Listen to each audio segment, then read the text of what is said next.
أعوذ بالله من الشيطان الرجيم بسم الله الرحمن الرحيم إنا لننصر رسلنا والذين آمنوا في الحياة الدنيا ويوم يقوم الأشهاد يوم لا ينفع الظالمين معذرتهم ولهم اللعنة ولهم سوء الدار صدق الله العظيم أما بعد فأعوذ بالله من الشيطان الرجيم بسم اللہ الرحمن الرحیم سورۃ مومن. اس کا ایک اور نام بھی ہے، میں نے کل نہیں بتایا آپ کو، غافر. سورۃ غافر کہتے ہیں. کل ہم نے اس کا اس کے کوئی بہت زیادہ سبجیکٹ مشکل نہیں ہے، آسان ہے. اس میں بس ایک مومن کی سٹوری ہے، اور اس سے پہلے ہم نے جو پڑھا تھا کیا تھا، اس کے علاوہ کیا تھا. ہاں، آگے بھی ایسے ہی انسانی زندگی سے مثالیں ہیں، اللہ کی آیات ہیں، اللہ کی آلہ ہیں. کل اس کی سٹوری ختم ہو گئی اور آج سے ہم لیسن شروع کرتے ہیں. انا بے شک لننصر رسلنا، ہم نے مدد کی، ہم البتہ ضرور مدد کرتے ہیں اپنے بھیجے ہوں. اللہ جس کو بھیجتا ہے نا اپنے کام کے لیے، اس کی مدد ضرور کرتا ہے. اس میں بڑی تسلی ہے. اگر اللہ آپ سے دین کا کوئی کام کرا رہا ہے تو پھر اللہ کسی نہ کسی طور پہ آپ کی مدد ضرور کرے گا. یہ اس کا وعدہ ہے، لام تاکید کا ہے. والذین آمنوا، اچھا صرف رسولوں کی نہیں، اور وہ لوگ جو اس پر یقین رکھتے ہیں. فی الحیات الدنیا، دنیا کی زندگی میں ضرور مدد کرتا ہوں. کتنی پیاری تسلی ہے. اللہ کہتا ہے میں ضرور مدد کرتا ہوں. اللہ ہماری مدد فرمائے ہر شر کے مقابلے میں، ہر دشمن کے مقابلے میں، جس کو ہم جانتے ہیں اور جس کو ہم نہیں جانتے. بے شک البتہ ہم ضرور مدد کرتے ہیں اپنے بھیجے ہوں کی، اور وہ لوگ جو ایمان لاتے ہیں ان کی دنیا کی زندگی میں مدد کرتے ہیں، اور اس دن بھی مدد کریں گے. وَيَوْمَ يَقُومُ الْأَشْهَادُ، جس دن گواہیاں قائم ہوں گی، گواہی کے دن. اللہ اکبر. یوم لا ينفع الظالمین معذرتهم، وہ دن جس دن نفع نہیں دے گی ظالموں کو معذرت، کسی طرح کی معذرت. بالکل اردو والا ورڈ ہے. وَلَهُمُ اللَّعْنَةُ وَلَهُمْ سُوءُ الدَّارِ، اور ان کے لیے لعنت ہے اور ان کے لیے برا گھر ہے. اللہم لا تجعلنا منہم، اللہ ہمیں ان میں کبھی بھی ظالموں میں شامل نہ کریں. وَلَقَدْ آتَيْنَا، اور ہم نے عطا کیا موسیٰ الہدیٰ، موسیٰ علیہ السلام کو ہدایت، گائیڈنس. آپ کو جیسے یہ کتاب دی ہے ایسے تورات موسیٰ کو بھی ہم نے عطا کی. وَأَوْرَثْنَا بَنِي إِسْرَائِيلَ الْكِتَابَ، اور ہم نے وارث بنایا بنی اسرائیل کو موسیٰ کے بعد کتاب کا. ہدیٰ و ذکریٰ لِأُولِي الْأَلْبَابِ، وہ ہدایت تھی اور وہ نصیحت تھی، وہ یاد دہانی تھی عقل والوں کے لیے. اس میں اللہ کہتا ہے جو نبی آتا ہے، جس پر کتاب آتی ہے، بعد میں وہ وارث ہوتی ہے نبی کی لیگیسی کی. اور نبی کی لیگیسی کوئی جائیداد نہیں ہوتی، کوئی باغات نہیں ہوتے، کوئی زمینیں بلڈنگز نہیں ہوتی، کتاب ہوتی ہے. اور اللہ نے سورۃ بقرہ میں بار بار فرمایا ہے کہ ان لوگوں نے اپنی کتاب کے ساتھ جو سلوک کیا، دھیان کرنا تم اپنی کتاب کے ساتھ نہ کرنا، اللہ کے غضب کے مستحق ہو گئے ہمیشہ کے لیے. فَاصْبِرْ إِنَّ وَعْدَ اللَّهِ حَقٌّ، تو صبر کیجئے، استقامت کے ساتھ اللہ کے راستے پہ چلتے جائیے. بے شک اللہ کے وعدے سچے ہیں، جو اس نے مدد کا وعدہ کیا ہے وہ ضرور کرے گا. وَاسْتَغْفِرْ، اور مغفرت چاہیے، لِذَنبِكَ، اس کے اپنے گناہوں کی، اپنے قصور کی معافی چاہو. وَسَبِّحْ بِحَمْدِ رَبِّكَ، اور تسبیح کیجیے اللہ کی تعریف بھری. بِالْعَشِيِّ وَالْإِبْكَارِ،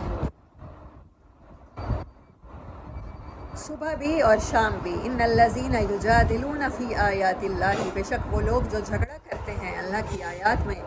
بغیر سلطان اتاہم، بغیر اس کے کہ ہم نے انہیں کوئی اقتدار بخشا ہو. ان فی صدورہم الا کبر ما ہم ببالغیہ، ان کے دلوں میں پتہ اللہ کہتا ہے میری آیات کے بارے میں آرگیو کون کرتا ہے؟ وہ جس کے دل میں کبر ہوتا ہے. یہ بیماری ہوتی ہے، وہ اپنے آپ کو بڑا سمجھتا ہے. بے بالغی ہے، جس کی وجہ سے وہ اللہ کی ہدایت تک نہیں پہنچ پاتا. اللہ کی آیات کو دیکھتا ہے، اللہ کی نشانیوں کو دیکھتا ہے، اس کے سامنے قدرت ہوتی ہے، اللہ کی ظاہر ہوتی ہے، قرآن پاک کی آیات ہوتی ہیں، لیکن وہ مانتا نہیں ہے. اس کے دل کا کبر اس کو نہیں ماننے دیتا. اسے لگتا ہے میرا علم زیادہ پرفیکٹ ہے، اسے لگتا ہے میری عقل مجھے ٹھیک راہ پہ چلا رہی ہے. وما هم ببالغیہ، یہ لوگ کبھی نہیں پہنچ پاتے.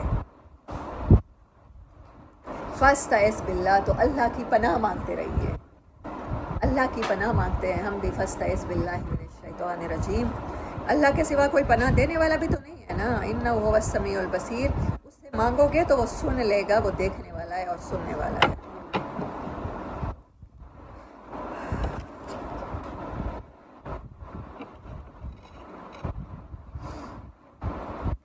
خلق السماوات والارض اکبر من خلق الناس، البتہ ضرور آسمانوں اور زمین کا پیدا کرنا بہت بڑا ہے انسانوں کے پیدا کرنے سے، بہت مشکل ہے. ولکن اکثر الناس لا یعلمون، لیکن انسانوں کی اکثریت اس بات کا علم نہیں رکھتے. انہیں لگتا ہے انسانوں کا دوبارہ پیدا ہونا مشکل ہے، انسانوں کا پہلی دفعہ پیدا ہونا مشکل ہے، حالانکہ زمین آسمان انسانوں سے کہیں بڑے ہیں، کہیں عظیم ہیں. وہ انہیں سمجھ نہیں آتی.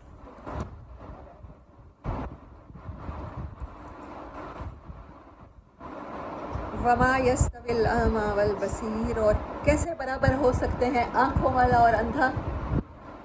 تم اپنی زندگی میں ایک اندھا تمہیں بتائے آج سورج نکلا ہوا ہے یا نہیں نکلا ہوا، اندھا تمہیں بتائے شام ہو گئی ہے یا نہیں ہو گئی، تم اس کی گواہی پہ دنیا میں اعتبار نہیں کرو گے. تو جو اللہ کی آیات دیکھ کے، اللہ کی قدرت دیکھ کے اندھا بنا رہا، وہ اور جو ان پر یقین رکھتا ہے اللہ پر، وہ کیسے برابر ہو سکتے، کیسے حکم لگا لیتے ہو تم. والذین آمنوا وعملوا الصالحات ولا المسیء، تو ایسے ہی وہ لوگ کیسے برابر ہو سکتے ہیں جو ایمان لائے اور انہوں نے نیک عمل کیے، اور برے اعمال کرنے والا.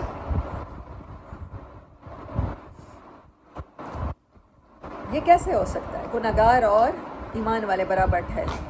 قلیلا ما تتذکرون، تم اس بات کو بہت کم سمجھتے، تمہیں سمجھ ہی نہیں آتی. ان الساعۃ لآتیۃ لا ریب فیہا، بے شک وہ گھڑی جس کے آنے میں کوئی شک نہیں ہے، وہ آنے ہی والی ہے. ولیکن اکثر الناس لا یؤمنون، لیکن انسانوں کی میجورٹی اس بات کا یقین نہیں رکھتی. وقال ربکم ادعونی استجب لکم، کتنی پیاری تسلی ہے. سورۃ مومن کی آیت انڈر لائن کیجیے، کم از کم مجھے سبق کے بعد ضرور بتا دیجیے گا کون سی آیت ہے. وقال، کہو انسانوں کو تعارف کراؤ میرا کس صورت میں، ان سے کہو، ان کو یقین دلاؤ. ادعونی، تمہارا رب کیا کہتا ہے، وہ کہتا ہے مجھے پکارو، مجھ سے مانگو تو صحیح. استجب لکم، میں تو قبول کروں گا. تمہیں کوئی قبول نہ کرے نا، تم سارے جہان کے دھتکارے ہوئے ہو، تو پھر بھی میں اپنا رب تمہیں قبول کروں گا. مجھ سے مانگ کے تو دیکھو. کتنا بڑا وعدہ ہے دعا کے ساتھ قبولیت کا، قرآن میں گارنٹی ہے. اور اللہ نے کہا ہے کالا، اس آیت سے پہلے کالا کا آنا، دیکھیں وہ آیت ہے، اس سے پہلے بھی کالا ہے. قل یا عبادی الذین، کہیے، آپ جا کے بتائیے انسانوں کو. اور وہ اس آیت سے بھی پہلے اللہ نے کالا لگایا ہے. میرا خیال ہے کہ میرے بندے جب آپ سے میرے بارے میں پوچھیں تو ان سے کہو کہ میں تو ان کے قریب ہوں. اور یہاں بھی اللہ نے کیا لگایا، کالا، کہ انسانوں کو جا کے میرا تعارف یہ کراؤ. آیت آلموسٹ 55 تو ہوگی، 60.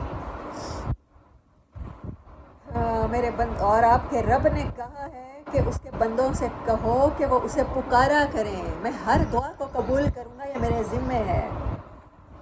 ان الذین یستکبرون عن عبادتی سیدخلون جہنم داخرین، دعا سے کیا چیز روکے گی، صرف تکبر روکے گا.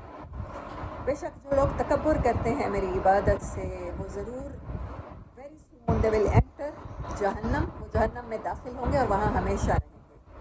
اللہ الذی، اللہ ہی وہ ذات ہے، جعل لکم اللیل لتسکنوا فیہ، جس نے رات بنائی تاکہ تم اس میں سکون حاصل کرو. والنہار مبصرا، اور دن کو بنایا تمہارے دیکھنے بھالنے کے لیے، کام کاج کے لیے. آپ نے دیکھا ہے شام کو اللہ تعالیٰ پرندوں کو کیوں سلا دیتے ہیں، ہمارے لیے. جیسے ہی تہجد کے ٹائم کے بعد صبح کی اذان کا ٹائم ہوتا ہے، وہ تب سے جاگنا شروع ہو جاتے ہیں. اللہ جب چاہتا ہے اب ہم جاگیں. شام کے بعد پوری کائنات پہ سکوت ایک چھا جاتا ہے. یہ جو آوازیں آ رہی ہوتی ہیں ساری، برڈس کی، چڑیوں کی، جانوروں کی، سارے چپ ہو کے سو جاتے ہیں. جنگل میں جانور بھی سو رہے ہوتے ہیں، کوئی خطرہ دیکھتے ہیں تب وہ بولتے ہیں. ایک دو جانور ہیں جیسے چمگاڈر ہو گئی، الو ہو گیا، جو رات کے جن کو اللہ تعالیٰ نے سسٹم بنایا، باقی سب سو جاتے ہیں تاکہ انسان سکون حاصل کرے اس کے مینٹل پیس کے لیے. والنہار مبصرا ان اللہ لذو فضل. اللہ کہتا ہے یہ میرا بہت بڑا احسان ہے تم پر، فضل ہے کہ میں نے رات کو سکون کی جگہ بنایا اور دن کو دیکھنے کے لیے. علی الناس انسانوں کے اوپر، لیکن اکثر انسان ولکن اکثر الناس لا یشکرون اس بات کا احساس ہی نہیں کرتے، احسان ہی نہیں مانتے اللہ کا، شکر نہیں کرتے. ذالکم اللہ ربکم، یہ تمہارا رب ہے جو کہتا ہے مجھ سے مانگو تو میں عطا کروں گا، مجھ سے مانگو میں تمہیں مایوس نہیں کروں گا. تم کوئی بھی امپاسبل چیز مانگ کے دیکھو میں تمہیں عطا کر دوں گا. اور میں نے تو تمہارے سکون کے لیے رات کو سکون کی چیز بنایا ہے، تو تم میرا یہ فضل پہ اپنے اللہ کا شکر ادا کرو. یہ تمہارا رب ہے. خالق کل شیء، ہر چیز کا پیدا کرنے والا. لا الہ الا ہوا، اس کے سوا کوئی بھی تو نہیں ہے تمہارا. فانا توفکون، تو پھر کس کی طرف پلٹتے ہو، بھاگتے کہاں ہو؟ اس اللہ سے بھاگ کے کہاں جانا چاہتے ہیں آخر آپ؟ میں سوچ رہی تھی اس سورت کے نام سے، سورت کا نام مومن ہے نا، اور حدیث مبارک مجھے بچپن سے ہی پسند ہے، مطلب جب سے سنی ہے، اب یہ تو یاد نہیں ہے کب سنی ہوگی، کہ مومن کی فراست سے ڈرو کہ وہ اللہ کے نور سے دیکھتا ہے. تو مومن مسلمان کے علاوہ مجھے لگتا ہے کوئی نہیں ہو سکتا. پہلا درجہ تو مسلمان کا ہے نا. آپ مسلمان ہوں گے، پھر اللہ پر ایمان لائیں گے، تو پھر آپ یہ درجہ ملے گا. تو ایسے مومن کیوں نہیں نظر آتے ہمیں اپنی زندگیوں میں، جو بیہائنڈ دا سین بھی دیکھ لیتے ہیں. جب حدیث مبارک ہے اور صحیح ہین کی حدیث ہے، صحیح مسلم اور صحیح بخاری کی حدیث ہے کہ مومن کی نگاہ سے، فراست کہتے ہیں وہ نگاہ جیسے مبصرین ہوتے ہیں، مطلب جو سامنے ہے اس کے پیچھے بھی چیز کی حکمت کو بھی دیکھ لینا. اس سے ڈرو، مومن کی فراست سے ڈرو، کیونکہ وہ اللہ کے نور سے دیکھ رہا ہوتا ہے. تو ہم مومن کیوں نہیں ہوتے؟ نہیں مطلب ہم مسلمان تو ہو گئے نا، ہم نے اسکول میں داخلہ تو لے لیا ہے نا. اسکول میں داخلہ لینے کے بعد وہ پرائمری تک ہم رک کیوں گئے ہیں؟ 30 سال ہو گئے ہیں اسلام میں. کسی بھی انسٹیٹیوٹ میں داخلہ لیتے ہیں تو پروگریس تو ہوتی ہے نا، ہر دن ترقی کرتا ہے انسان. وہی نماز روزہ کرتے کرتے مر جائیں گے، اس سے آگے ہمارا ایمان ترقی نہیں کرے گا. اس نماز روزے کی روح تک ہم کبھی نہیں پہنچیں گے.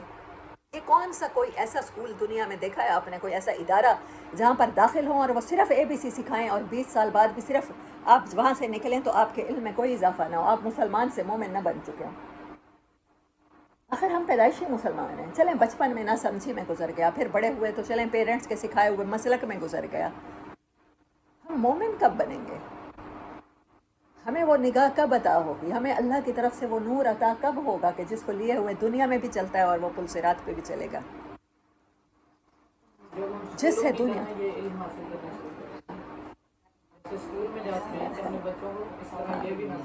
وہ نماز تو پہلا سٹیپ ہے نا، احکامات پہلا سٹیپ ہے. حلال ہے، پہلے سٹیپ پہ کھڑے ہیں، بس کھڑے ہیں، وہی نمازیں ہی نہیں ٹھیک ہو رہی ہم سے. 20 سال ہو گئے، 25 سال ہو گئے مسلمان ہوئے اور وہی نمازیں ہی ٹھیک نہیں ہو رہی. وہی نماز، روزہ، حج، زکوٰۃ، پردہ، بس یہ جو اسلام کے احکامات ہیں اور شریعت ہے، بس اسی کو فالو کرتے کرتے کرتے مر جاتے ہیں. مسلمان پیدا ہوتے ہیں اور مسلمان، یہ بھی اللہ کا احسان ہے، لیکن مومن تو بننا ہے نا ہمیں.